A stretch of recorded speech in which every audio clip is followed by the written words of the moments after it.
નમસ્કાર, મંતવ્ય ન્યૂઝમાં આપનું સ્વાગત છે અને હું છું આપની સાથે હિરલ। બુલેટિનની શરૂઆત કરીએ।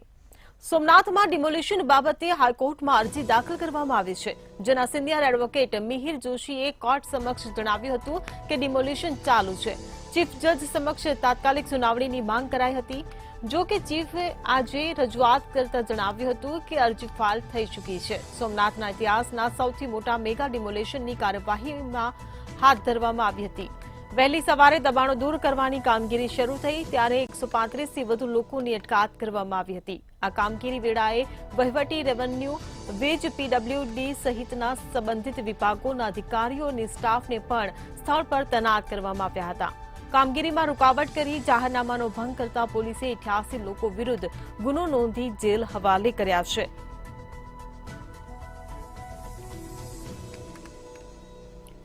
તો મેગા ડિમોલિશન સોમનાથમાં હાથ ધરાયું છે। સોમનાથ ડિમોલિશન અંગે હાઈકોર્ટમાં અરજીની સુનાવણી કરવામાં આવી ત્યારે કોઈપણ નોટિસ વગર ડિમોલિશન હાથ ધરાયું તેવું એડવોકેટ દ્વારા કહેવામાં આવ્યું છે। સોમનાથના ઇતિહાસના સૌથી મોટું આ મેગા ડિમોલિશન હાથ ધરવામાં આવ્યું। દબાણ દૂર કરવાની કામગીરી વચ્ચે 135ની અટકાયત કરવામાં આવી છે।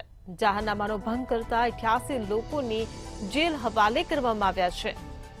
તો સોમનાથ ડિમોલિશન અંગે હાઈકોર્ટમાં અરજી પર સુનાવણી હાથ ધરવામાં આવી। જાહેરનામાનો ભંગ કરતા 88 લોકોની જેલ હવાલે કરવામાં આવ્યા છે। સોમનાથના ઇતિહાસમાં આ સૌથી મોટું મેગા ડિમોલિશન હાથ ધરવામાં આવ્યું। રેવન્યુ, વીજ, પીડબ્લ્યુડી સહિતના અધિકારીઓ હાજર રહ્યા ત્યારે તંત્રએ 130 કરોડની 102 એકર જમીન ખાલી કરાવી છે।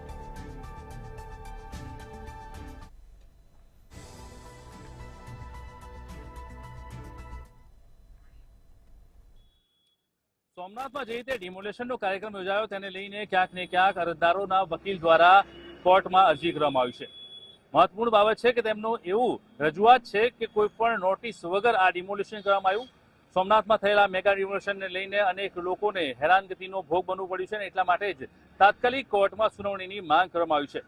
જે રીતે અત્યારે હાલમાં સોમનાથની અંદર જે ડિમોલિશન કરવામાં આવ્યું છે તેમાં કોઈ પણ પ્રકારની નોટિસ વગર ડિમોલિશન થયાની વાત તો કરવામાં જ આવી છે। સાથે ગઈકાલે ચીફ જજની સમક્ષ તાત્કાલિક સુનાવણી કરવામાં આવે તેવી પણ વકીલ દ્વારા માંગ કરવામાં આવી હતી। મહત્વપૂર્ણ છે કે અરજદારોના એડવોકેટ દ્વારા જે આ માંગ કરવામાં આવી છે તેમાં તેમણે અરજીમાં જણાવ્યું છે કે 5 JCB, 2 Hitachi, 50 tractor, 4 Hydra, 18 dumper, 2 ambulance, 3 fire fighter અને દબાણો દૂર કરવા માટે તમામ સાધનોનો ઉપયોગ કરી અને દબાણની કાર્યવાહીની શરૂ કરવામાં આવી હતી। મહત્વપૂર્ણ છે કે 130 કરોડની જે જમીન છે તેને 120 હેક્ટર જમીન આ ખાલી કરવામાં આવી હતી। 9 કલાકમાં ધાર્મિક સ્થળો સહિત 45 જે મકાનો છે તે હટાવવામાં આવ્યા કારણે અનેક લોકોને તારાજીનો અને હેરાનગતિનો ભોગ બનવું પડ્યું છે। એટલે કે સોમનાથની અંદર જે આ મેગા ડિમોલેશનની કાર્યવાહી શરૂ કરવામાં આવી હતી જેમાં સંખ્યાબંધ અધિકારીઓ હાજર રહ્યા હતા, પોલીસનો કાફલો શરૂ હતો અને કાફલાની વચ્ચે આ ડિમોલેશનની કાર્યવાહી કરવામાં આવી હતી। તેમાં હવે અરજદારોના વકીલ દ્વારા આરોપ લગાવવામાં આવી રહ્યો છે અને ચીફ જજ સામે રજૂઆત કરવામાં આવી છે કે કોઈ પણ પ્રકારની નોટિસ આપ્યા વગર આ તમામ પ્રકારનું ડિમોલિશન થયું છે જે ખરેખર ગેરવ્યાજબી છે અને તેના કારણે તેમના અસીલો છે તેને કરોડો રૂપિયાનું નુકસાન થયું છે। જોવાનું એ રહેશે કે જે રીતે તાત્કાલિક અરજી પર સુનાવણીની માંગ કરવામાં આવી છે ત્યારે સોમનાથના આ મેગા ડિમોલેશનની અંદર હવે ચુકાદો શું આવશે, જજ દ્વારા શું કાર્યવાહી કરવામાં આવે છે અને કઈ બાબતોનું વિશ્લેષણ કરવામાં આવે છે, કઈ બાબતોને લઈને પૃથ્થકરણ થાય છે તે તમામ હકીકતો અત્યારે હાલમાં જોવાની રહેશે। પરંતુ અત્યારે હાલમાં જે રીતે સમગ્ર માહિતી સામે આવી છે તેને લઈને મેગા ડિમોલેશનની આ કાર્યવાહી છે તે ક્યાંક અત્યારે હાલમાં વિવાદનું ઘર બની છે અને એટલા માટે સોમનાથ મેગા ડિમોલેશનની આ કાર્યવાહીને લઈને ચીફ જજની અંદર જે અરજી દાખલ કરવામાં આવી છે તેમાં હવે ટૂંક સમયમાં કાર્યવાહી થશે અને તેમાં કોર્ટ દ્વારા નિર્ણય આપવામાં આવશે। જી તો સોમનાથ ડિમોલિશન અંગે હાઈકોર્ટમાં અરજીની સુનાવણી, કોઈપણ નોટિસ વગર ડિમોલિશન હાથ ધરાયું તેવું એડવોકેટ દ્વારા દલીલ કરવામાં આવી। સોમનાથના ઇતિહાસમાં સૌથી મોટું મેગા ડિમોલિશન હાથ ધરાયું હતું। દબાણ દૂર કરવાની કામગીરી વચ્ચે 135ની અટકાયત કરવામાં આવી છે। જાહેરનામાનો ભંગ કરતા 88 લોકોને જેલ હવાલે કરવામાં આવ્યા છે। રેવન્યુ, વીજ, પીડબ્લ્યુડી સહિતના અધિકારીઓ હાજર રહ્યા।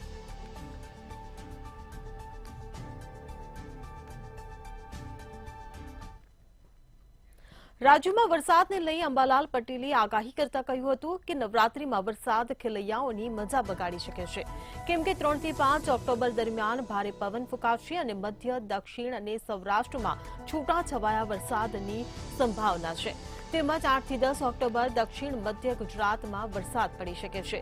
10 થી 14 ઓક્ટોબર અરબી સમુદ્રમાં વરસાદી સિસ્ટમ બનશે, જે 28 ઓક્ટોબર સુધી સાયક્લોન ચક્રવાતમાં પરિવર્તિત થઈ ચક્રવાતની અસર સૌરાષ્ટ્ર સહિતના ભાગોમાં જોવા મળશે. તો નવરાત્રીમાં ભારે પવન ફૂંકાવશે. હવામાન નિષ્ણાત અંબાલાલ પટેલ દ્વારા મોટી આગાહી કરવામાં આવી છે. તો રાજ્યમાં વરસાદને લઈ અંબાલાલ પટેલે આગાહી કરી છે. રાજ્યમાં 3 થી 5 ઓક્ટોબર દરમિયાન ભારે પવન ફૂંકાવશે. મધ્ય દક્ષિણ ગુજરાત સૌરાષ્ટ્રમાં છૂટાછવાયા વરસાદની આગાહી કરવામાં આવી છે. ત્યારે 8 થી 10 ઓક્ટોબર દક્ષિણ મધ્ય ગુજરાતમાં વરસાદ થશે. 10 થી 14 ઓક્ટોબર અરબી સમુદ્રમાં ચક્રવાત બનશે. ત્યારે 28 ઓક્ટોબર સુધી સાયક્લોન ચક્રવાતમાં પરિવર્તિત થશે. ત્યારે નવરાત્રીમાં ભારે પવન ફૂંકાવવાની અંબાલાલ પટેલ દ્વારા આગાહી કરવામાં આવી છે.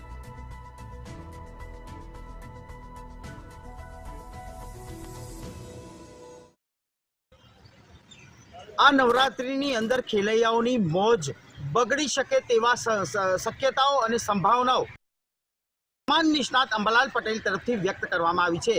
આપને ખાસ જણાવી દઈએ કે નવરાત્રીના આડે હવે 2 દિવસ બાકી છે, પરંતુ નવરાત્રી તહેવાર દરમિયાન વરસાદ પડશે, જેના કારણે ખેલૈયાઓની મોજ બગડી શકે તેમ છે.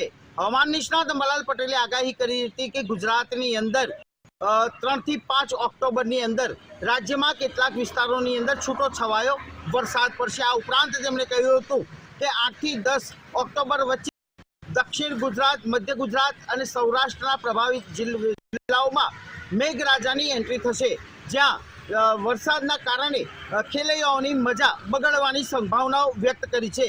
સાથે સાથે તેમણે એમ પણ કહ્યું છે કે 10 થી 14 ઓક્ટોબરની અંદર અરબી સમુદ્રની અંદર એક વરસાદી સિસ્ટમ સક્રિય થશે.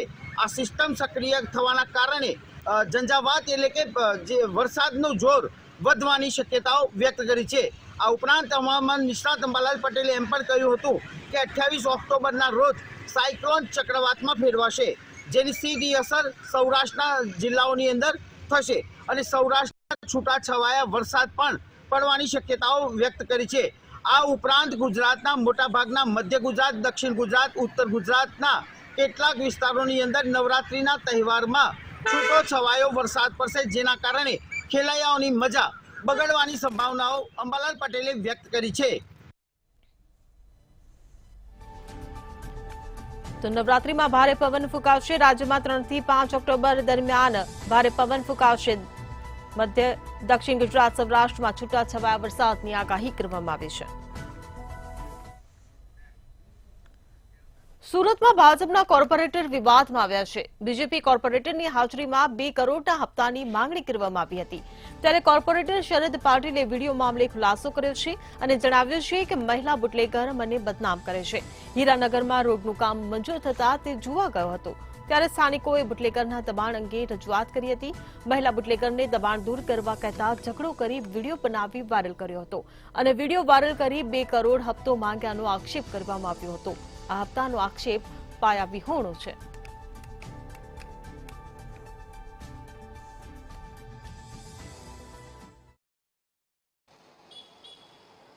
આમ તો આડે દિવસે ભાજપના જે કોર્પોરેટરો છે, નગરસેવકો છે, આ તમામનો પોતાના વિસ્તારની અંદર ગેરકાયદેસર બાંધકામ કહો કે પછી ઉઘરાણી કહો કે પછી દારૂ અને જુગારના પૈસા કહો, આ તમામની વસૂલાત જે છે એ ચાલતી રહેતી હોવાની ફરિયાદો ઉઠતી હોય છે. તો ક્યાંક ચર્ચાનો વિષય જે છે આ નગરસેવકો બનતા હોય છે. પરંતુ હાલ જે એક વિડીયો સોશિયલ મીડિયામાં વાયરલ થયો છે એ પાંડેસરા વિસ્તારનો છે. પાંડેસરા વિસ્તારના જે કોર્પોરેટર છે શરદ પાટીલ, આ વિડીયોની અંદર એક મહિલા બુટલેગર અને એક જે ગુનાહિત ઇતિહાસ ધરાવતો ભૂષણ પાટીલ છે એની સાથે જોવા મળી રહ્યા છે. ત્યારે આ મહિલા બુટલેગર દ્વારા જે છે આ વિડીયો ઉતારીને બબાલ કરવામાં પણ આવી હતી. કોર્પોરેટર દ્વારા આ મહિલા બુટલેગર પાસે 2 કરોડની માંગણી કરવામાં આવી હોવાનો વિડીયો ક્યાંક મહિલા દ્વારા જ ઉતારવામાં આવ્યો હતો. વારંવાર પૈસાની વસૂલાત જે છે કોર્પોરેટર દ્વારા કરતા હોવાની મહિલા દ્વારા ક્યાંક આ વિડીયોની અંદર ચર્ચા પણ કરવામાં આવી હતી. તો સાથે જ પૈસાની ઉઘરાણી કરતા મહિલા દ્વારા બરાબરનો મિથી પાગ બંનેને ચખાડવામાં આવ્યો હોવાનું ક્યાંક ચર્ચા ચર્ચાઈ રહ્યું છે। સમગ્ર મામલે જે છે કોર્પોરેટર દ્વારા ખુલાસો આપવામાં આવ્યો હતો કે મને નગર સેવકોની જે છે ખાસ કરીને જે ફરિયાદો છે એ ઉઠી હતી અને આ ફરિયાદોને લઈને હું એ વિસ્તારની અંદર તપાસ કરવા માટે ગયો હતો। સ્ટેન્ડિંગની જે બેઠક યોજવાની હતી, આ બેઠકની અંદર મારે તમામ લોકોની જે છે ફરિયાદોનું સમાધાન લાવવાનું હતું, જેને લઈને હું આ વિસ્તારની અંદર ગયો હતો અને પાંડેસરા વિસ્તારમાં જતા જ આ મહિલા બુટલેગર ત્યાં દબાણ કરતી હોવાની પણ મને ફરિયાદ મળી, જેથી હું ત્યાં ગયો અને મહિલા બુટલેગર દ્વારા ખોટા આક્ષેપો કરવામાં આવી રહ્યા છે, પૈસાની કોઈ વસૂલાત કરી નથી। આ તમામને કોર્પોરેટર શરદ પાટીલ દ્વારા ખુલાસા આપવામાં આવી રહ્યા છે। પરંતુ સવાલ એ થાય છે કે આડે દિવસે ભાજપના જે નગરસેવકો છે, કોર્પોરેટરો છે, આ તમામના જે રીતના આ વિડીયો સોશિયલ મીડિયામાં વાયરલ થઈ રહ્યા છે એને લઈને જે સામાન્ય જનતા છે એમની અંદર બારોબાર રોષ જોવા મળી રહ્યો છે। પ્રજાની સેવા કરવા માટે નગરસેવકોને જે છે પસંદગી કરવામાં આવે છે અને આ જ નગરસેવકો સમસ્યાના સમાધાનને લઈ કરવાને બદલે પોતે જે છે ચર્ચાનો વિષય બનીને સામે આવતા હોય છે। જી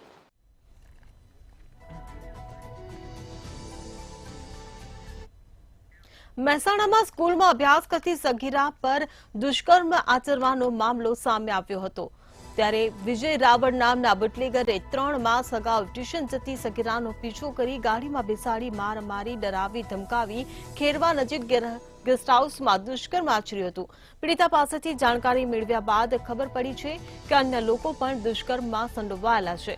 પરિવારજનોની સાથે કોંગ્રેસના રાજકીય આગેવાનોએ મહેસાણા જિલ્લા પોલીસ વડાની રજૂઆત કરી। દુષ્કર્મ કેસમાં સંડોવાયેલા તમામની સામે કડક કાર્યવાહી થાય તેવી માંગ કરવામાં આવી છે। 3 દિવસ અગાઉ મહેસાણા નજીક એક ગામના રહેતી સ્કૂલમાં અભ્યાસ કરતી સગીરા સાથે દુષ્કર્મ થયો હોવાનો કિસ્સો સામે આવ્યો છે।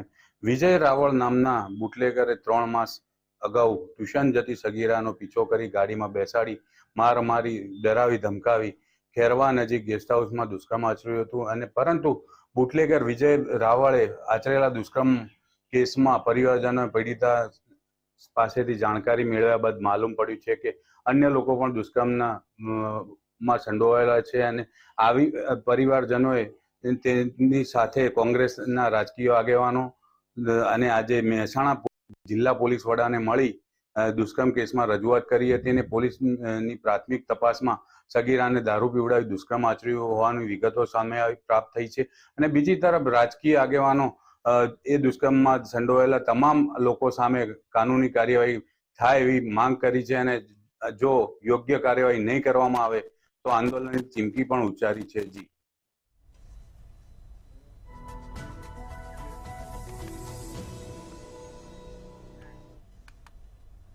રાજકોટમાં ઢોર ડબ્બામાં પશુઓના મોતનો મામલો સામે આવતા કોંગ્રેસ કોર્પોરેટર વશરામ સાગઠિયા સહિતના લોકો ઢોર ડબ્બે પહોંચ્યા હતા અને જણાવ્યું હતું કે ઢોર ડબ્બામાં આજે વધુ 10 ગાયોના મોત થયા છે। પશુઓને ખવડાવવામાં આવતા પાલામાં માટી હોવાનું કોંગ્રેસ દ્વારા આક્ષેપ કરવામાં આવ્યો હતો, તેમજ ગાયોને પૂરતા પ્રમાણમાં ખોરાક ન મળતા મોત થઈ રહ્યા હોવાના પણ આક્ષેપ કરવામાં આવ્યા હતા।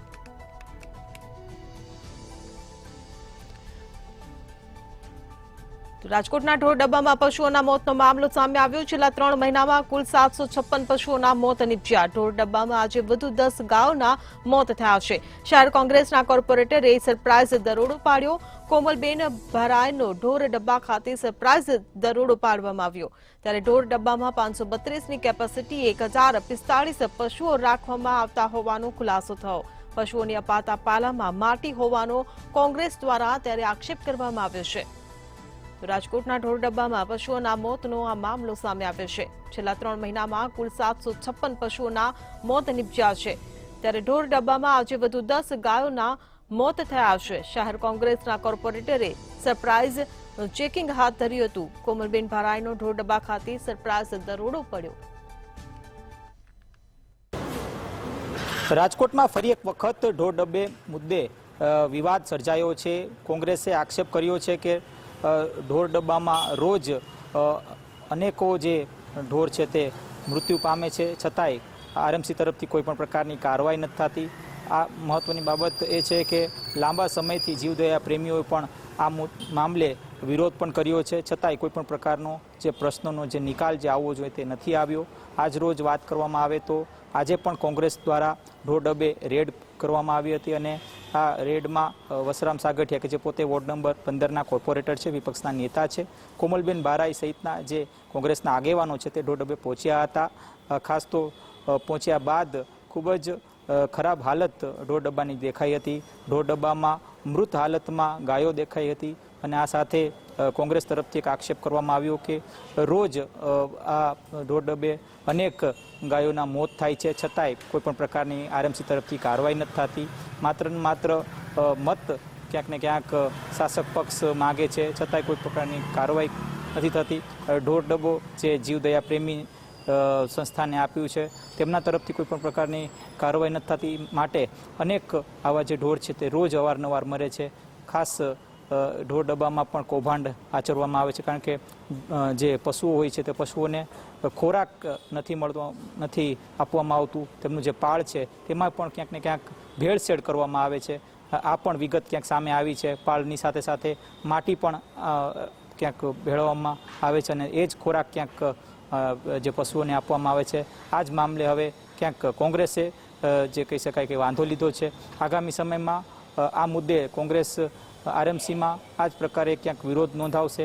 આજની વાત કરીએ તો આજે અનેક ચોંકાવનારી જે વાત છે તે મળી આવી, કારણ કે ઢોર ડબ્બામાં જે પ્રકારની વાત ક્યાંક આરએમસી દાવો કરે છે એ કોઈ પણ પ્રકારની વાત ક્યાંક સામે આવી નથી રહી. ત્યારે બીજી બાજુ મેયરે આ સમગ્ર જે ઢોર ડબ્બાની વાત છે તેનું ખંડન કર્યું. મેયર નયનાબેન પેડડિયા તરફથી વાત જણાવવામાં આવી કે આ જે ઢોર ડબ્બો છે તેમાં કેટલીક જે ગાયો છે તે બીમાર હોય છે, તેના કારણે તેમના મોત નીપજ્યા છે. પણ વાસ્તવમાં ક્યાંક ને ક્યાંક હકીકત કંઈક અલગ જ છે. જે ઢોર ડબ્બો છે તેમાં પશુઓને જે કહી શકાય કે તેમનો જે ખોરાક છે તે મળતો નથી, તેના જ કારણે તેમના મોત નીપજે છે. અને આ જે આક્ષેપ છે તે કોંગ્રેસ કર્યું છે અને કોંગ્રેસ તરફથી હજુ પણ આક્રમક કાર્યક્રમો આપવામાં આવશે. જી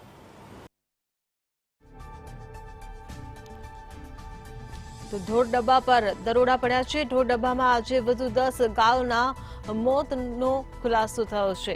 પશુઓને ખવડાવાતા પાલામાં માટી હોવાનો કોંગ્રેસ દ્વારા આક્ષેપ કરવામાં આવ્યો છે. શહેર કોંગ્રેસના કોર્પોરેટરે આજે સરપ્રાઇઝ દરોડો પાડ્યો હતો, જેમાં ખુલાસો થયો છે. કોમલબેન ભારાઈનો ઢોર ડબ્બા ખાતે આજે સરપ્રાઇઝ દરોડો પડ્યો હતો.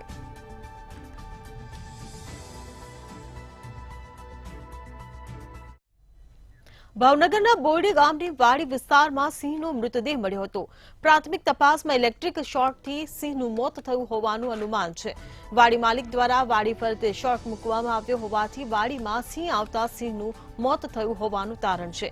વન વિભાગના અધિકારીઓના મીડિયાને દૂર રાખી તપાસ શરૂ કરતા વન વિભાગ સામે સવાલો ઉભા થવા પામ્યા છે. ભાવનગરના બોરડીમાંથી સિંહનો મૃતદેહ મળી આવ્યો છે. વાડીમાં મૂકેલા વીજ શોકને કારણે સિંહનું મોત થયું હોવાનું અનુમાન લગાવવામાં આવી રહ્યું છે. વાડીના માલિકે વાડીની ફરતે વીજ શોક મૂક્યો હતો, ત્યારે વન વિભાગે મીડિયાને દૂર રાખવાનો પ્રયાસ કર્યો. ત્યારે મીડિયાથી દૂર રહી વન વિભાગ તપાસ કરી રહ્યું છે, જેને લઈને અનેકો શંકાઓ ઊભી થઈ રહી છે. તો ભાવનગરના બોરડીમાંથી સિંહનો મૃતદેહ મળી આવ્યો છે. વીજ શોક લાગતા સિંહનું મોત નીપજ્યું છે.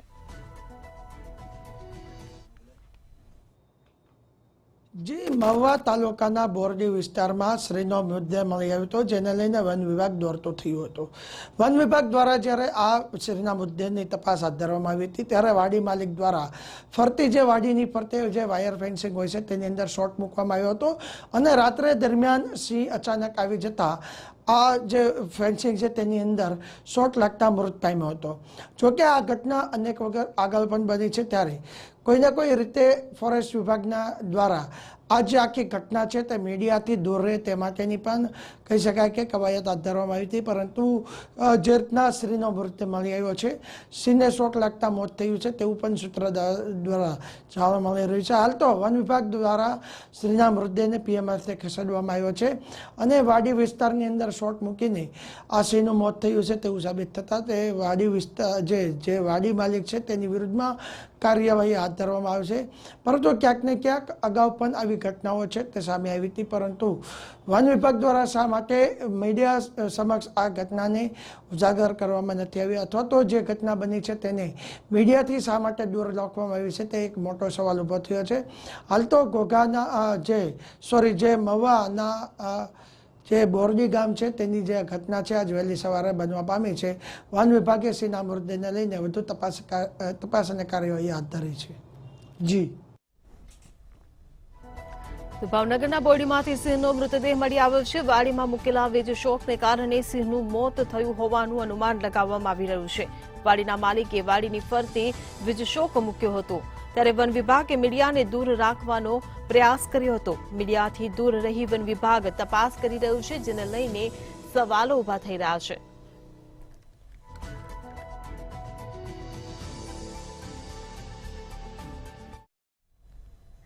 જૂનાગઢમાં બટાકાના ભાવ આસમાને પહોંચ્યા છે, ત્યારે બટાકાના ભાવ આસમાને પહોંચતા ફરી એકવાર ગૃહિણીઓનું બજેટ ખોરવાયું છે. ભારે વરસાદ વરસતા પંજાબ, યુપી, પશ્ચિમ બંગાળ વગેરે રાજ્યોમાં બટાકાનું વાવેતર ફેલ થયું છે. ત્યારે બટાકાનું વાવેતર ફેલ જતા આવક મોડી થવાથી સ્ટોક ઓછો હોવાથી ભાવ ઉંચકાઈ રહ્યા છે, જેને લઈ હાલ બટાકાનો ભાવ 40 થી 50 સુધી પહોંચ્યા છે.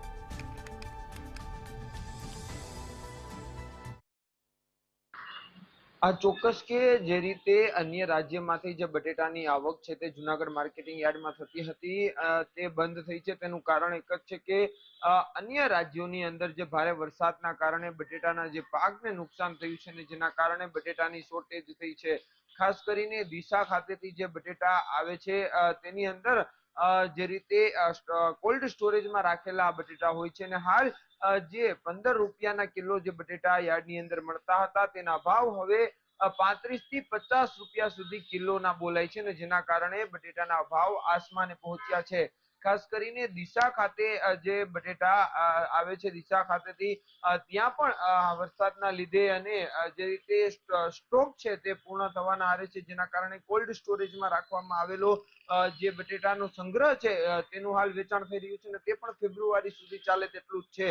બીજી તરફ યુપી, પશ્ચિમ બંગાળ અને અન્ય રાજ્યોમાં જે બટેટાનું જે રીતે પાક થાય છે ને તે આ રાજ્યોમાં આવે છે, પરંતુ તે મંગાવવામાં આવે તો તેના ભાવ આનાથી પણ ડબલ થાય અને ટ્રાન્સપોર્ટેશન સહિતનું ભાડું છે તે વધી જાય છે. અને હાલ યુપી, પંજાબ, પશ્ચિમ બંગાળમાં પણ બટેટાની આવક ઘટી છે, કારણ કે ભારે વરસાદના કારણે ત્યાં પાક નિષ્ફળ ગયો છે અને મોટા ભાગનો પાક નિષ્ફળ જતા ત્યાં છે તે લિમિટેડ છે ને જેના કારણે પણ બટેટાની અછત આવનાર સમયમાં પણ નોંધાઈ શકે છે. એટલે જુનાગઢની માર્કેટિંગ યાર્ડમાં જે 15 રૂપિયા કિલો બટેટા મળતા હતા તે હવે 35 થી 50 રૂપિયા પહોંચ્યા છે અને આગામી સમયમાં પણ બટેટાના ભાવ વધે તેવી પૂરેપૂરી શક્યતાઓ હાલ વ્યક્ત થઈ રહી છે. જી.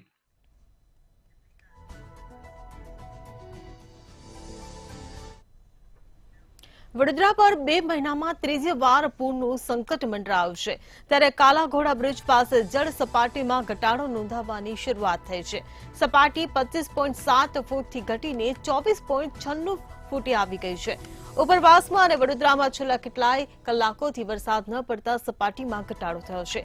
સપાટી ઘટતાની સાથે જ નીચાણવાળા વિસ્તારોમાંથી પાણી ઉતરી રહ્યા છે.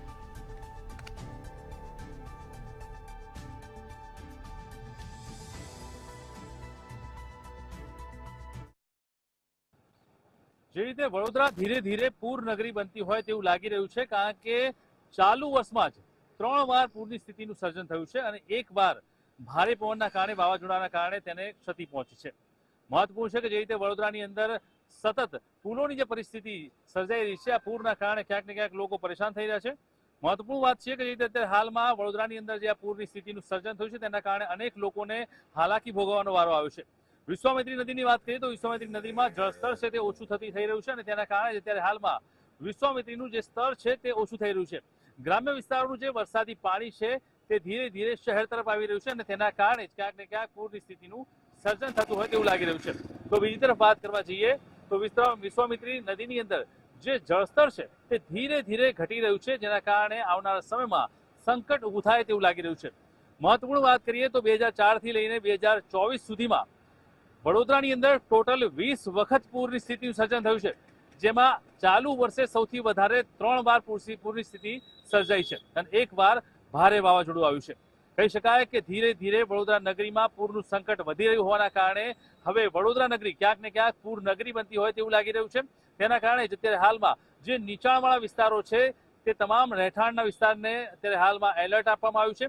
સાથે જ જો વાત કરવામાં આવે તો જે રીતે વરસાદની પરિસ્થિતિનું સર્જન થયું, છેલ્લા સમયમાં જે વરસાદ પડ્યો છે અને અત્યારે હાલમાં જે હવામાન વિભાગની આગાહી છે તેને ધ્યાનમાં રાખી અને અત્યારે હાલમાં જે વરસાદનું સર્જન છે તેને કારણે સ્કૂલોમાં રજા રાખવા માટેનો ડીઈઓ દ્વારા આદેશ કરવામાં આવ્યો હતો, પરંતુ તેમ છતાં સ્કૂલો ચાલુ જોવા મળી છે। ખાસ કરીને ઉપરવાસ અને વડોદરાની અંદર જે વરસાદ પડ્યો છે તેના કારણે પાણી જે સિઝનનું છે તે આવી ગયું છે, પરંતુ હજુ પણ વરસાદના કારણે ક્યાંક ને ક્યાંક પરિસ્થિતિ વિપરીત થાય તેવી પરિસ્થિતિ લાગી રહી છે।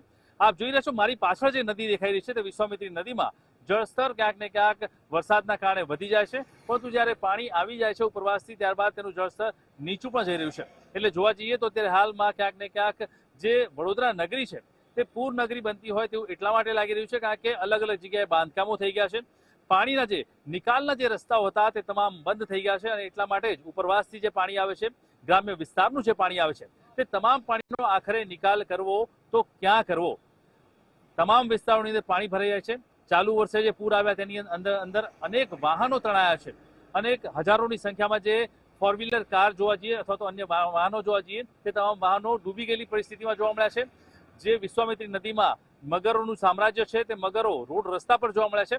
એટલે આ તમામ પરિસ્થિતિના કારણે ક્યાંક ને ક્યાંક વડોદરા નગરીના જે લોકો છે તે ત્રાહિમામ પોકારી ગયા છે અને અત્યારે હાલમાં ચાલુ વર્ષે જે રીતે પૂરની સ્થિતિનું સર્જન થયું છે, ત્રણ વાર જે 2 મહિનાની અંદર પુલ આવ્યા છે તેના લીધે હવે વડોદરા નગરી પૂર નગરી બનતી હોય તેવું લાગી રહ્યું છે। જી